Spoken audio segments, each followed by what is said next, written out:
Teman-teman sobat KDMP yang akan mengajukan pinjaman ke Bank Himbara, perlu diketahui sebelum kita mengajukan ke Bank Himbara, ini ada satu buku saku yang teman-teman harus tahu dan harus pahami isinya seperti apa. Ayo sebelum kita lanjutkan, jangan lupa di subscribe channel ini untuk tutorial-tutorial berikutnya. Jangan lupa dibagikan juga ke teman-teman para pengurus koperasi di seluruh Nusantara. Dan jika ada pertanyaan, teman-teman bisa langsung tulis di kolom komentar di bawah. Baik. Assalamualaikum warahmatullahi wabarakatuh. Di kesempatan kali ini saya ingin mengajak teman-teman semuanya untuk mempelajari buku saku sebelum kita untuk mengajukan ke Bank Himbara. Apa saja isinya? Langsung kita buka ya. Buku ini teman-teman bisa Anda dapatkan melalui merahputih.coop.id atau Simkopdes Koperasi Merah Putih. Nanti di sebelah kanan itu ada tombol seperti ini teman-teman ya. Ada tombol yang teman-teman bisa klik di sini. Nah ini unduh buku saku pembiayaan lah ini adalah tempat downloadnya. Jadi teman-teman kalau misalkan kepingin bukunya silakan masuk ke Simkopdes, tinggal diklik satu kali nanti akan muncul seperti ini. Nah ini adalah buku sakunya teman-teman. Apa saja isinya? Langsung saja kita buka satu-satu ya seperti ini. Ini bukunya ada 22 halaman teman-teman ya.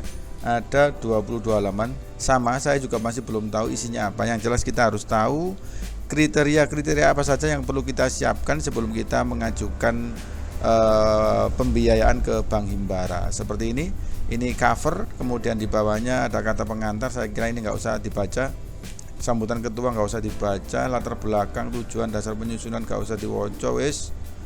Tujuan penggunaan pinjaman pemberian kredit kepada KDKMP dilakukan dalam bentuk pembiayaan untuk melaksanakan kegiatan kantor koperasi ya. Jadi kredit kepada KDKMP dilakukan dalam bentuk pembiayaan untuk melaksanakan kegiatan kantor koperasi. Yang pertama itu, kemudian pengadaan 9 bahan pokok ya, seperti LPG, kemudian beras bulog ya, kemudian simpan pinjam di sini ya. Simpan pinjam, membuka klinik, kemudian apotek, pergudangan, cold storage, dan atau logistik dengan memperhatikan karakteristik desa atau kelurahan atau potensi desa, kelurahan, dan lembaga ekonomi yang telah ada pada desa atau kelurahan tersebut.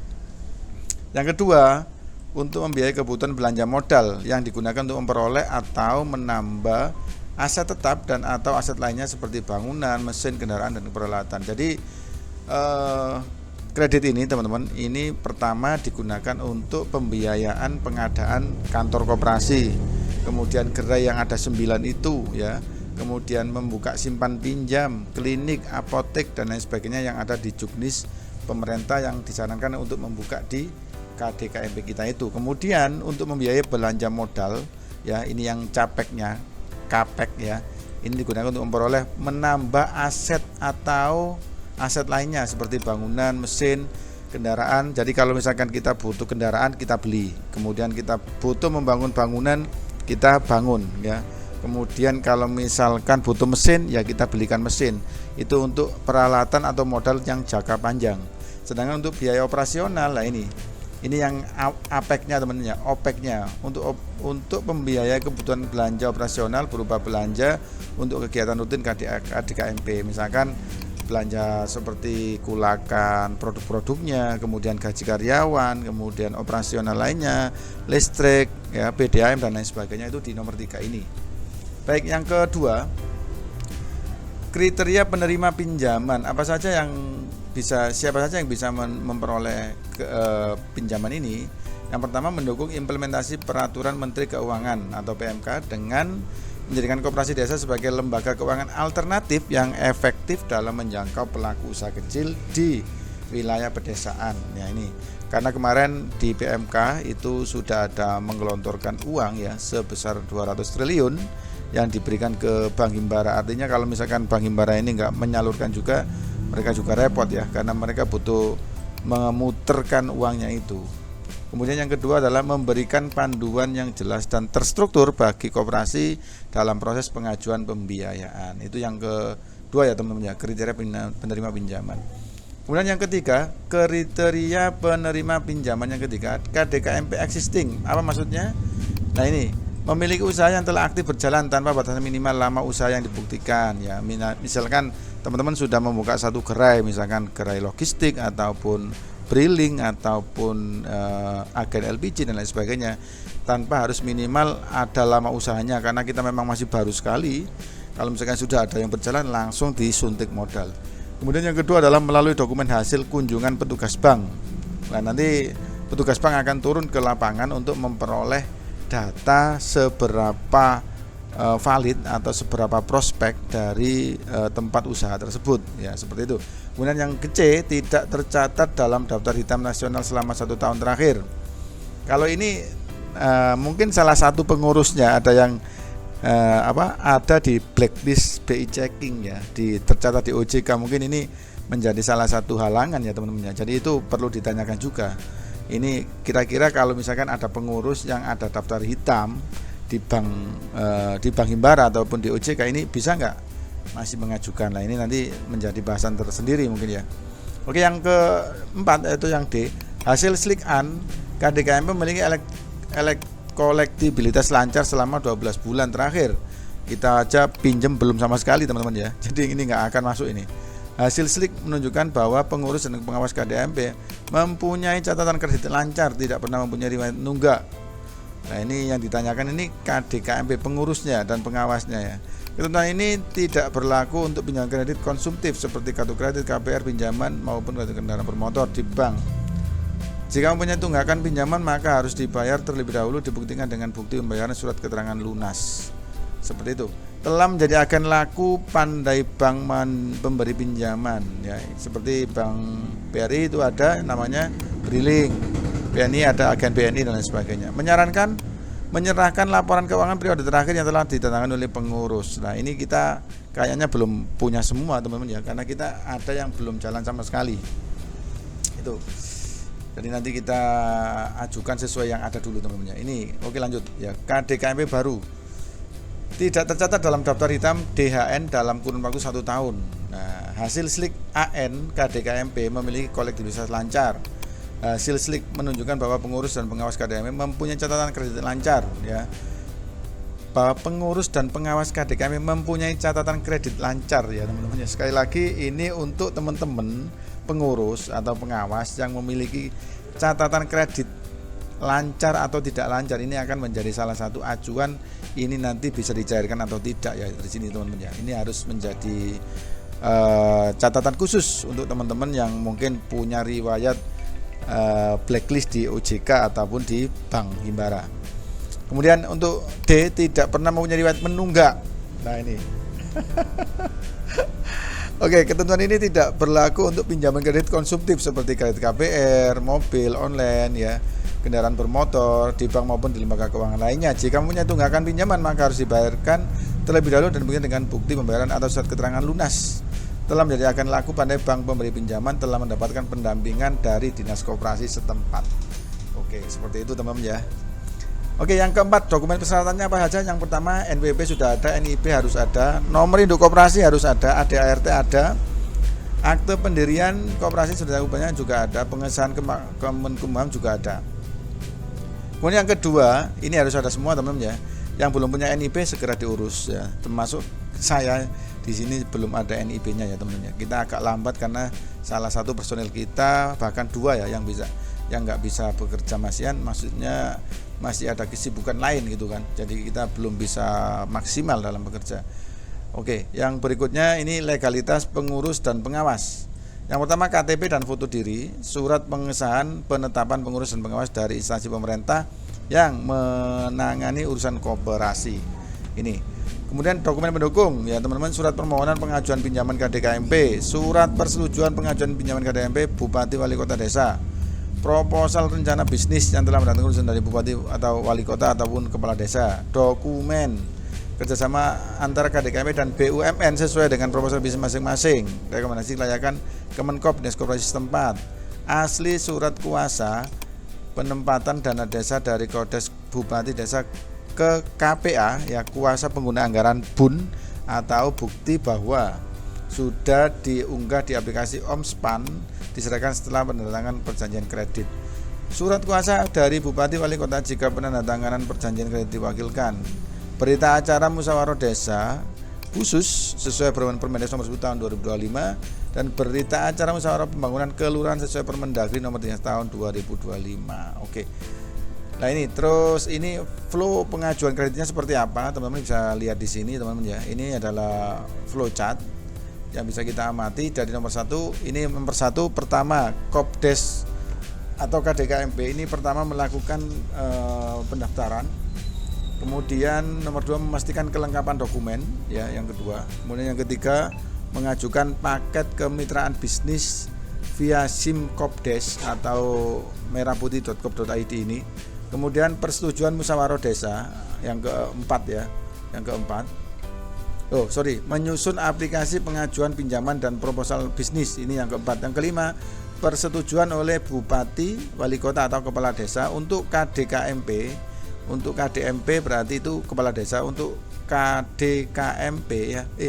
KKMP itu menyetujui bupati atau wali kota. Kemudian persetujuan musyawarah desa.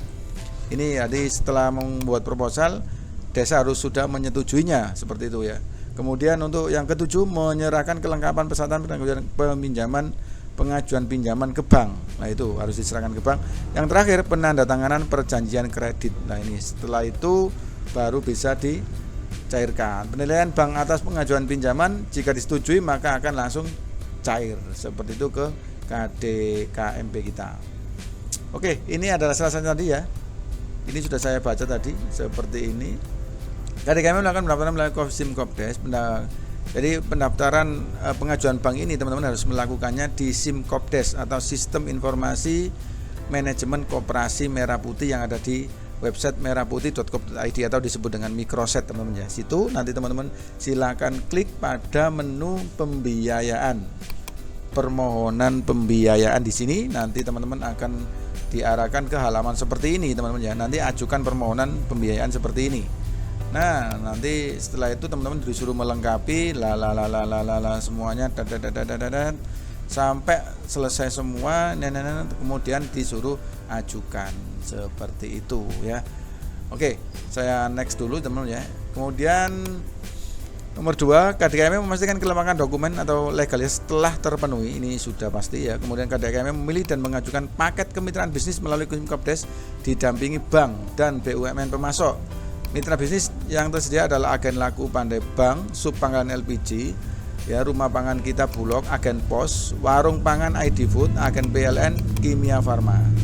Yang keempat, paralel dengan pengajuan paket bisnis, KDKMP menyusun proposal bisnis dalam rangka pengajuan kredit didampingi oleh petugas BUMN. Yang kelima, Bupati, Wali Kota, Kepala Desa memberikan persetujuan atas proposal bisnis yang telah disusun oleh KDKMP. Musyawarah pembangunan kelurahan, musyawarah desa khusus membahas proposal bisnis. KDKMP memberikan persetujuan penggunaan dana desa atau DAU DBH seperti itu. Yang ketujuh, KDKMP menyerahkan kelengkapan persyaratan pengajuan pinjaman ke bank. Yang terakhir, apabila dinyatakan layak oleh bank, KDKMP melakukan penandatanganan perjanjian kredit dan akan dinyatakan lulus dan akan diberikan kredit kalau sudah dicek seperti itu ya. Nah ini adalah flowchart pencairan kredit KKMP kalau sudah disetujui. Untuk flowchartnya pencairan seperti ini ya, mengajukan surat permohonan pencairan. Nah ini mengajukan surat lagi. Kemudian nomor 2 untuk belanja operasional kredit model kerja. Nah ini OPEC ya. Kemudian dana pencairan kreditur ke rekening belanja operasional. Nah ini dana rekening belanja operasional tidak dapat ditarik tunai. Dana hasil pencairan hanya dapat digunakan untuk pembelian bahan baku. Nah ini jadi tidak bisa ditarik tunai kalau pembelian langsung melalui transfer seperti itu teman-teman ya. Jadi teman-teman akan diawasi 100% ya. Jadi tidak bisa ngapa-ngapain ya. Kalau misalkan beli transfer, kemudian barang diambil, dijual lagi, berupa uang, dimasukkan uang lagi. Untuk belanja modal kredit investasi, dana pencairan di kredit ke rekening pencantuman pinjaman. Dana hasil pencairan hanya dapat digunakan untuk pembayaran supplier lah seperti itu. Nah oke teman-teman, ini sama ya penjelasannya. Jadi ini nggak saya baca. Fitur produk teman-teman di sini coba baca fitur produk ini apa saja. Jenis dan sifat kredit investasi atau kredit modal kerja. Limit kredit maksimal 3 miliar sudah termasuk fasilitas modal kerja maksimal 500 juta. Nah ini ya, modal kerja itu maksudnya operasionalnya teman-teman ya, seperti itu. Kemudian jangka waktu kredit maksimal 72 bulan atau 6 tahun. Masa tenggang 6 bulan atau paling lama 8 bulan. Masa tenggang itu berarti masa awal setelah kita menerima pencairan itu kita mungkin tidak bayar terlebih dulu ya. Ada masa tenggangnya selama kurang lebih 6 bulan. Baru mungkin setelah 6 bulan kita baru mencicil ya, mencicilnya seperti itu. Baik, untuk suku bunga 6% per tahun ya. Ini ternyata masih 6%, enggak seperti yang dikatakan Pak Yudi kemarin ya. Saya mungkin salah paham ya. Pak Yudi Purba kemarin ngomong bahwasanya dari 6 menjadi 4 atau 4 menjadi 2, saya kurang paham ya. Kemarin di TV atau di TikTok ataupun di sosial media itu bunyinya 2% ya. Saya nggak tahu itu 2% yang kemananya ya. Ini masih tertulis 6% guys. 6% per tahun berarti 0,5 per bulan. Ya, kredit provisi dan administrasi dikenakan biaya provisi dan atau misalnya sebesar 0,5% dari jumlah pinjaman. Besar sharing dana sendiri 0%. Top up suplesi tambahan fasilitas kredit. Koperasi dapat mengajukan penambahan pinjaman sepanjang total pinjaman tidak melebihi 3 miliar dengan ketentuan fasilitas modal kerja maksimal 1 juta. Pengajuan tambahan biayanya dapat dilakukan apabila pinjaman sebelumnya telah berjalan minimal 6 bulan. Jadi untuk teman-teman kalau misalkan masih belum 3 miliar itu masih bisa mengajukan lagi tambahannya. Seperti itu ya. Tapi untuk pengajuan pertama itu sudah harus berumur 6 bulan terlebih dahulu, baru 6 bulan kemudian mau nambah bisa. Seperti itu ya. Kemudian jatuh tempo angsuran kredit pokok atau bunga margin. Pembayaran angsuran pokok maupun bunga dilakukan setiap tanggal 12 setiap bulan. Ini angsurannya tanggal 12. Apabila tanggal tersebut jatuh pada hari libur, maka pembayaran dilakukan pada hari berikutnya. Besaran angsuran kredit setiap bulannya akan diperhitungkan berdasarkan nilai bagi debit jumlah sisa bulanan sampai dengan jatuh tempo setelah masa tenggang. Informasi nominal kredit dan angsuran akan tersedia pada sistem Digicop atau internet banking perbankan seperti itu ya. Rekening KDKMP, rekening pinjaman ya. Rekening KDKMP itu ada beberapa, di sini ada 5 teman-teman. Yang pertama adalah ada rekening pinjaman, jadi ini untuk menerima pinjaman. Kemudian yang kedua rekening penampungan pencairan pinjaman atau escrow. Ini ada rekening kedua. Kemudian rekening penampungan pembayaran atau escrow juga di sini. Kemudian yang keempat rekening belanja operasional, ini sendiri-sendiri.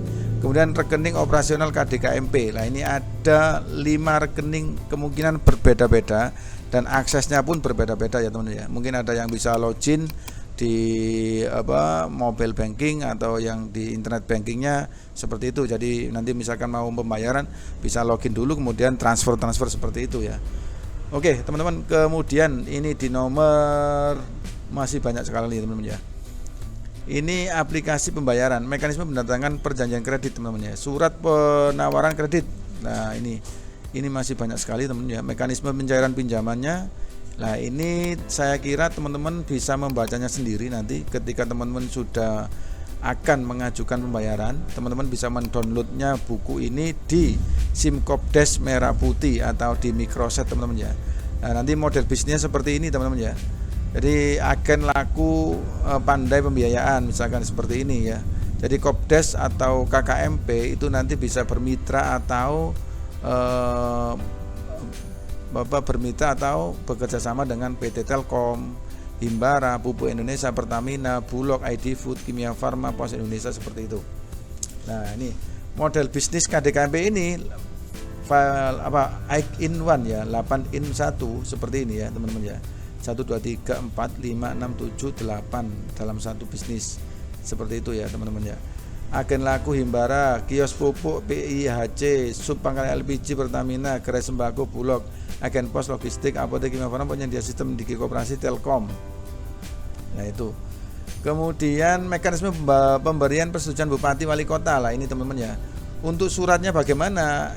Surat itu akan diberikan. Nah ini akan kita bahas di video berikutnya aja teman-teman ya, biar nggak terlalu panjang. Teman-teman, sampai di sini dulu teman-teman ya. Ini masih ada beberapa lampiran-lampiran yang teman-teman bisa baca sendiri nanti ketika sudah mau mengajukan pembiayaan ke Bank Himbara. Oke teman-teman, semoga bermanfaat dan membantu. Jika ada pertanyaan sekali lagi tulis saja di kolom komentar. Jangan lupa di subscribe channel ini untuk tutorial-tutorial berikutnya, dan bagikan ke teman-teman para pengawas, para pengurus dan anggota koperasi di tempat teman-teman semuanya. Oke, semoga bermanfaat.